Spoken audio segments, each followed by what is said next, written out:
Hey, what's up? Kumusta? So, eto, malinis na ang aking pader.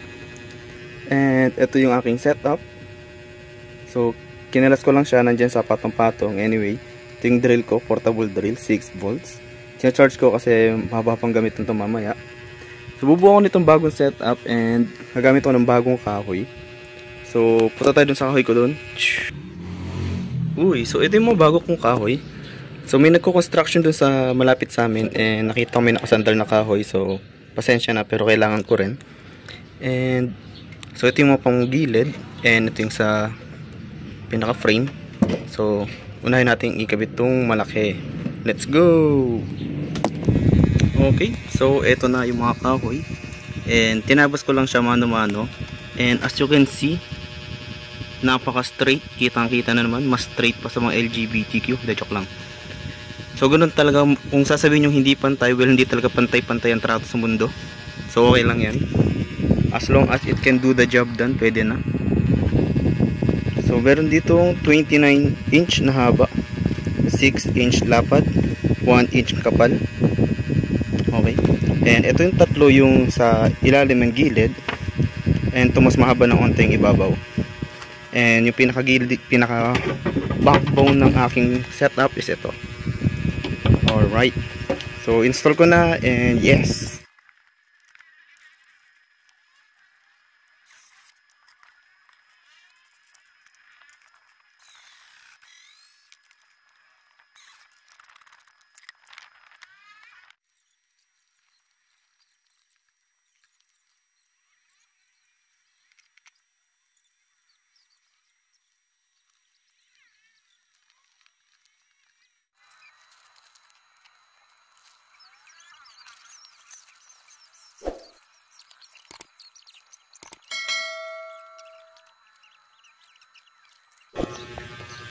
Yes! Sa wakas! Tapos na ang aking munting kuweba. Joke lang.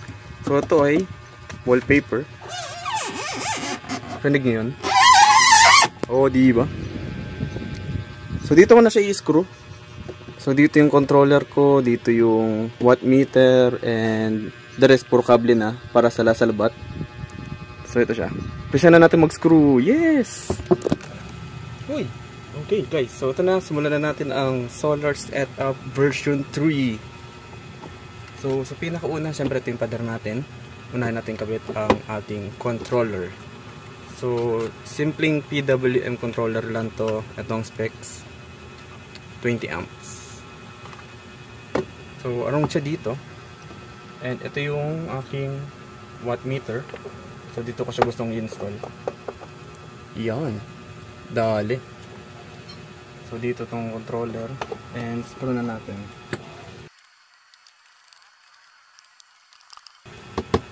Okay, so na yung controller natin. And next sa bandang baba, nandito yung battery. Ayun, at ang aking mga tools. So una natin kakabit is yung battery. So gamit lang tayo ng kable lang.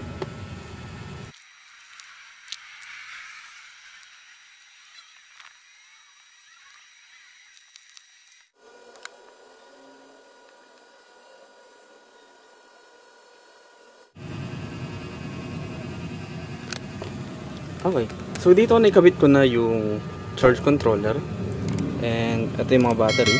As you can see, nakaparallel yung tatlo. So ganun pa rin, positive, positive, positive magkakakonekta, and tatlong negative, negative, negative, negative. So that's parallel connection and same volts pa rin, mag-add lang yung amps. So yun. So nakabit na yung battery. Next na ikakabit natin is yung watt meter dito. Yes.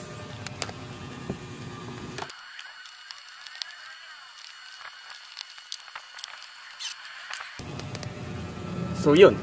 Ito na ang next watt meter na ikabit natin sa charge controller.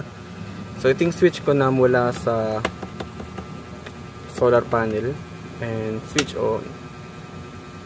So gumana. So maayos ang aking pagkakabit. I'm so happy. Hindi ako nagkamali. So, ito yung watt meter and ayun yung reading. 3 amps binabasa niya ngayon or yung nakukuha. 13 volts and harvest 43 watts. So yung panel ko is dalawang 30 watts yun na naka solar panel. So total of 60 and not bad na siya sa 46. Okay yung araw.